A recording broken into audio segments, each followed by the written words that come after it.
अस्सलाम वालेकुम फ्रेंड्स, क्या हाल है। एक और गेम के साथ मैं हाज़िर हूँ। ये इंटरेस्टिंग गेम था तो मैंने सोचा कि इसकी हाइलाइट्स शेयर की जाए आपके साथ। अभी मैंने एक अपने अपोनेंट को चेकमेट किया है। He was from USA. तो इसकी स्ट्रेटजी आपको बताता हूँ कि किस तरीके से मैंने इसको चेकमेट किया है।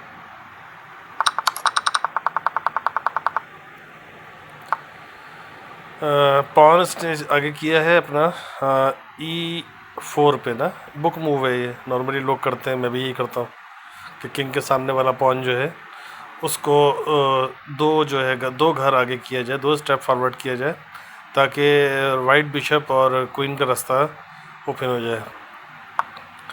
उसके अगेंस्ट फिर जो ब्लैक है उसके किंग के आगे जो पॉन होता है उसको दो घर आगे कर दिया जाता है। ये नॉर्मल बुक मूव है, लोग यही करते हैं। अब इसने अपनी क्वीन निकाली और इस मेरे क्या कहते हैं पॉन को अटैक किया। E5 के ऊपर जो मेरा पॉन है ब्लैक, उसको अटैक कर रहा है ये। तो मैंने उसको कवर दिया और अपना नाइट को आगे कर दिया।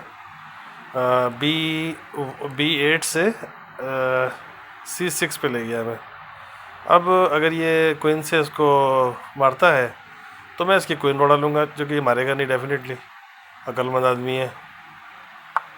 इसने अपना वाइट बिशप आगे किया और इन दोनों का टारगेट ये है कि F7 के ऊपर जो मेरा पॉन है उसको हिट किया जाए। और अगर ये हिट नहीं कर जाते हैं, सक्सेसफुल हो जाते हैं, तो मेरा गेम ख़त्म, मेरी जो है ना वो मुझे चेकमेट हो जाएगी। तो इससे बचने के लिए बेहतरीन तरीका ये होता है कि आप G7 पे जो पॉन है अपना उसको आगे कर दें। इससे होता ये है कि क्वीन को थ्रेट मिलेगा और बादशाह के आगे एक वॉल बन जाएगी डबल पॉन की, और इस रास्ते से इसको चेकमेट नहीं किया जा सकेगा। अब लामोहाला ये क्वीन हटाएगा और सामने लेके जाएगा। अगेन स्ट्रेट ये मार कर सकता है, स्ट्रेट हिट कर सकता है F7 के ऊपर जो पॉन है इसको। अब इसको बचाने के लिए इसको एक स्टेप फॉरवर्ड करना है, दो स्टेप नहीं करना। जब आप एक स्टेप फॉरवर्ड करते हैं तो ये जो आपका जो पॉन है ये दो कवर के साथ आ जाता है। एक G8 पे जो नाइट है उसका कवर इसको मिल गया और दूसरा क्वीन का कवर मिल गया। याद रखिए क्वीन को जो ना जल्दी नहीं निकालते, ठीक है। क्वीन को जब गेम आपके हक में बन रहा हो उस वक्त निकालते हैं, या आपको फोर्स किया जाए तब निकालते हैं क्वीन को। अदरवाइज़ अननेसेसरीली क्वीन को बाहर नहीं निकाला चाहिए, जैसे इसने शुरू में निकाल दी, इसने ब्लंडर किया। अब मैं क्या करूँगा कि इसने अपना एक नाइट आगे किया, मैंने जनाब अली इसको आगे फिर थ्रेट दिया अपने नाइट को आगे करके D4 पे ले जाके, ठीक है। अब इसने जो मेरा ख़्याल है कि गलती की है वो ये की है कि इसने पहला काम तो ये किया कि क्वीन को इस तरफ लेके आ गया, ठीक है। फिर मैंने क्या किया, मैंने अपना एक अननेसेसरी चाल चली और एक पॉन को आगे कर दिया। जब कोई चाल चलने को नहीं होती तो फिर पॉन को यूज़ किया जाता है, उसको आगे मूव किया जाता है और सिंगल कर किया जाता है, ताकि आगे देखूँगे उसने क्या करना है। उसने जो अपना ब्लंडर किया है ना वो ये किया है कि बल्कि नहीं, इसने पॉन आगे किया और थ्रेट दिया मेरे पॉन को। मैंने बॉदर ही नहीं किया कोई ना, मैंने फिर अपना एक और पॉन आगे कर दिया, उसे इधर एंगेज कर दिया। इसने जनाब अली एक ब्लंडर ये किया कि फ़ीला आगे लेके आ गया, ठीक है। अपना जो बिशप है इसको आगे कर दिया वाइट बिशप को, और किसके बाद अगेंस्ट, एक पॉन के अगेंस्ट, और जिसको मैंने इजीली किल कर दिया, ठीक है। फिर इसने इस पॉन को क्या कहते हैं किल किया, विन किया। मैंने अपनी कोइन निकाल ली बाहर। अब कोइन जो है क्यों निकाली है मैंने, मुझे पता है कि इस स्क्वायर पे जब मेरी कोइन है तो जो मार कर रही है वो वाइट के पॉन को मार कर रही है, G2 को। अगर मैं उधर तक ले जाने में कोइन को कामयाब हो जाता हूँ तो मुझे या तो रुक या नाइट वाइट का मुझे मिल जाएगा, दोनों में से कोई एक बचा पाएगा ये।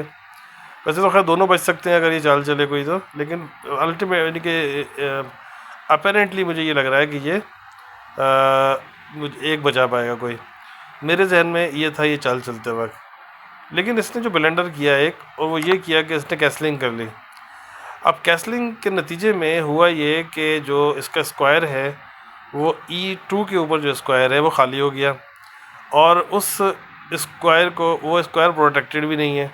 मैंने बड़े मज़े से अपना नाइट आगे कर दिया। अब या तो ये बादशाह बचाएगा या क्वीन बचाएगा, दोनों सूरतों में से एक चीज़ बचा सकता है ये, और दोनों नहीं बचा सकता।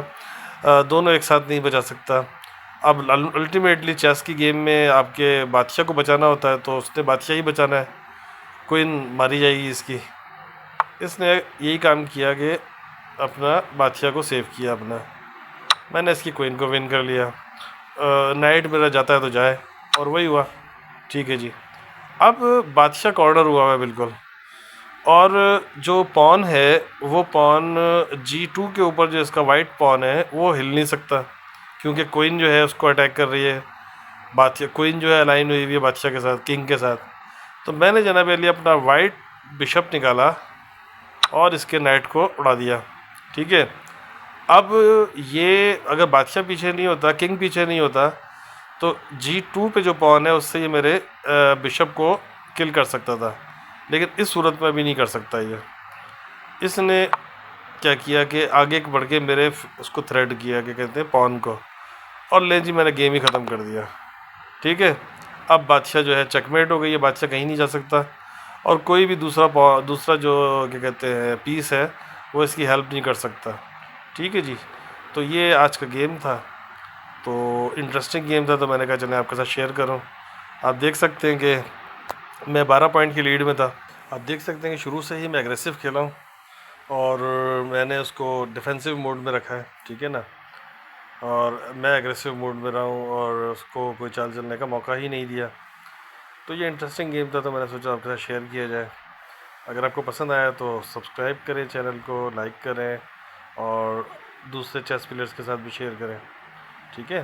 तो इंशाल्लाह ताला अगली किसी वीडियो में मिलते हैं आपके साथ, और किसी और इंटरेस्टिंग गेम के साथ। मेरे पिछले जो मेरे गेम्स हैं वो सारे बगैर कमेंट्री के, उनमें भी काफ़ी अच्छे अच्छे और इंटरेस्टिंग गेम है। बेसिकली मैं इंटरेस्टिंग गेम ही लगाता हूँ, जो लगता है मुझे कि जिसके अंदर कोई सीखने के चांसेस हैं, लोग सीख सकते हैं, वही गेम मैं लगाता हूँ। जो नॉर्मल गेम होते हैं वो मैं नॉर्मली वीडियो से चैनल के ऊपर नहीं, क्या कहते हैं, अपलोड करता। तो जो मेरे जितने भी पिछले गेम हैं वो सारे के सारे इंटरेस्टिंग गेम हैं, तो उनको भी आप देखें, लेकिन वो बगैर कमेंट्री के हैं। Thank you very much for watching. Stay blessed. अल्लाह हाफिज़।